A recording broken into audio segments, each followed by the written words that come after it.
Topic po natin, mga 14 na pagkain na dapat iwasan ng mga seniors, okay? Quote-unquote bad foods, di ba? So, hinay-hinay lang sa pagkain ito. Siguro kung bata ka pa, pwede pa. Pero pag tumatanda na, bawas na dito sa 14, ha? Number 1, sobra daming kape. Ang kape siguro, mga 2 tasa lang sa isang araw, 2 cups in a day. Pag sobrang daming kape, pwede kang ma-dehydrate, masisira ang tulog mo, tapos marami pang sugar. Kung gusto mo, black coffee na lang. Mga 2 cups in a day. Number 2, bawal to sa senior na. Hilaw na pagkain o yung half-cook. Yung mga steak na may dugo-dugo, hindi pwede. Medium rare, half-cook. Yung mga kilawin, nako, ingat tayo. Yung mga sushi, sashimi, yan, mga hilaw. Delikado kasi pag ang senior na food poisoning nagtae, mas delikado eh. Kailangan ma-ospital, kailangan lagyan ng swero, mas may chance may mangyaring masama. So, mas mabilis ma-food poisoning. So, raw meat, raw fish, pati itlog, dapat cook eh. Kung gusto mo nga, hindi pwede masyadong malasado. Minsan yung itlog kasi may salmonella. Number 3, iiwasan ito, bago to sa pakinig ninyo. Unpasteurized dairy product. Minsan, siguro sa probinsya, yung diretso mismo sa kalabaw, gatas ng kalabaw, o sa baka mismo, hindi na ganun ka-safe. Baka may bacteria. Mas maganda yung na-boil muna, pinakulo muna para mapatay yung bacteria. Number 4, na iwasan ng senior, very spicy foods. Okay, pag spicy ang kakainin ng senior, mas masakit na sa tiyan, makabag, acidic, acid reflux, gastroesophageal reflux disease, nagkakaproblema. Kaya ingat sa spicy, lalo na pag ulan naman ng tiyan. Number 5, medyo bawal na sa senior, yung kumain ng sobra dami. Only rice, sobra daming pagkain bago matulog. Nako, baka bangungutin tayo. Tapos sa gabi, lighter meals na lang. Iwas bangungot, iwas pancreatitis. Masisira tulog nyo, baka magka-GERD pa tayo. Number 6, ito magugulat kayo, suha. Maraming suha, hindi pwede. Suha, healthy naman. Ang suha kasi isang klase din siya ng grapefruit eh. Ang suha at grapefruit medyo naghahalo sa gamot. So, konti lang kakainin niya. Kung marami kasing suha, pwede magulo yung dosis ng gamot ninyo. Number 7, na medyo hinay-hinay tayo. Yung mga red meat and processed meat, di ba? Bawas na sa matataba. Yung puro karne, puro baboy, puro hotdog, puro bacon. Processed meat, hotdog, bacon, ham. Nakita nila pag sobra dami nito, tumataas ang risk for heart disease at may ilang cancer nakakataas din. So, more yung laman na lang ang kakainin o yung chicken na lang o manok na lang. Number 8, na iiwasan bad food sa senior, syempre junk food. Chichirya, maalat, unhealthy fats, highly processed foods, hindi rin maganda. So, junk food, iwas na. Number 9, na hinay-hinay na senior, alak. Okay? Pag matanda na, yung alak dapat talaga bawasan. Bakit? Yung alak kasi nakakakos ng liver problem, lalo na sa senior. Pag uminom ng alak ang senior, mas madali matumba, kulang sa balance.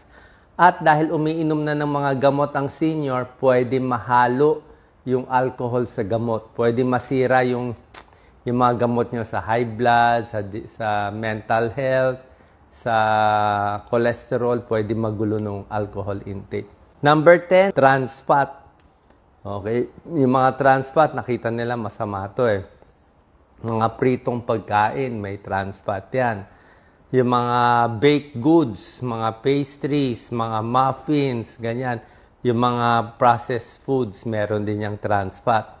Ang mga trans fat, nagpapataas ng bad cholesterol, kaya tumataas yung risk for heart disease.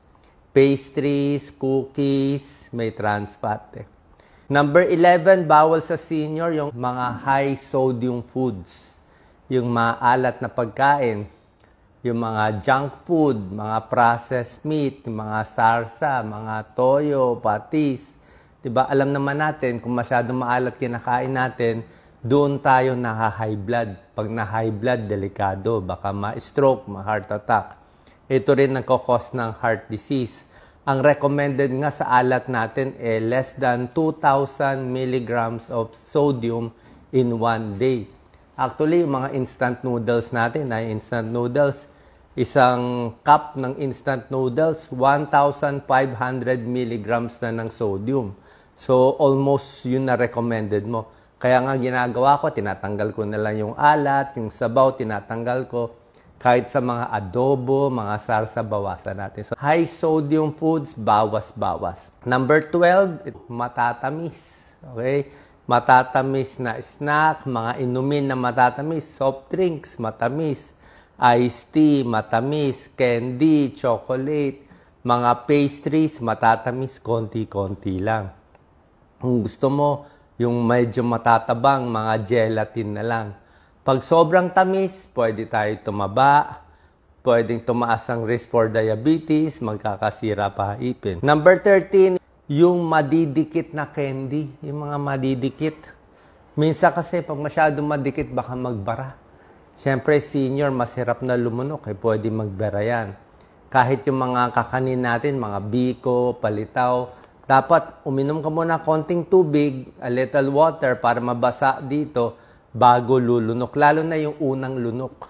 Minsan yung unang lunok, yun ang hindi ayaw bumaba baka mabarahan, di kayo makahinga. At number 14, dapat iwasan ng senior yung high fat. Sobrang matataba, sobrang prito, sobrang oily. Kasi pag oily, mas mahirap matunaw ang oily foods. Mas tumataba sa oily foods, mas nagkakaproblema. Siyempre, very oily, tataas ang cholesterol, yung mga oil na yan, pwede magbara sa puso, heart attack, magbara sa utak, stroke. So, yung mga senior, limit sa consumption ng deep fried foods. Yan. So, alam nyo na. Okay, so yan po yung mga bawal na quote-unquote bawal. Ano naman ang pwede? Sabi mo, Doc Willie, wala ka nata sinabing pwede. Anyway, bibigyan ko lang list ng pwede. Siyempre, isda pwede, manok pwede, tofu, monggo pwede, itlog pwede, 1 egg in a day. Wag lang masyado yung pula ng itlog. Mani pwede, basta wag lang maalat at hindi prito. Prutas, ang magandang prutas, strawberry. An apple a day keeps the doctor away. Mansanas, peras, orange, dalandan, lemon, kalamansi. Avocado, maganda. Lahat ng green leafy vegetables, spinach, kangkong, talbos, broccoli, cauliflower, maganda yan lahat. Carrots, beans, pwede lahat. Ang dami naman kayo pwede kainin Sweet potato, yan, kamote, kamatis. Pwede naman kanin, wag lang masyado marami. Low-fat milk, yogurt, tsaa. Tsaa, walang asukal, di ba? Tsaka tubig, syempre. Maraming tubig, hindi bawal. So, marami pa tayong pwede kainin, hindi lahat pwede bawal. Anyway, yung mga lista na dapat iwasan, hindi lang naman senior kung gusto niya maging healthy, kahit edad 20 years old, 30 years old, ingat na tayo para bata pa, hindi na magbara yung ugat natin sa puso, sa utak. Hindi yung kailan senior, tsaka palang hahabulin. Okay? Sana nakatulong tong video, share natin sa ating kababayan. Salamat.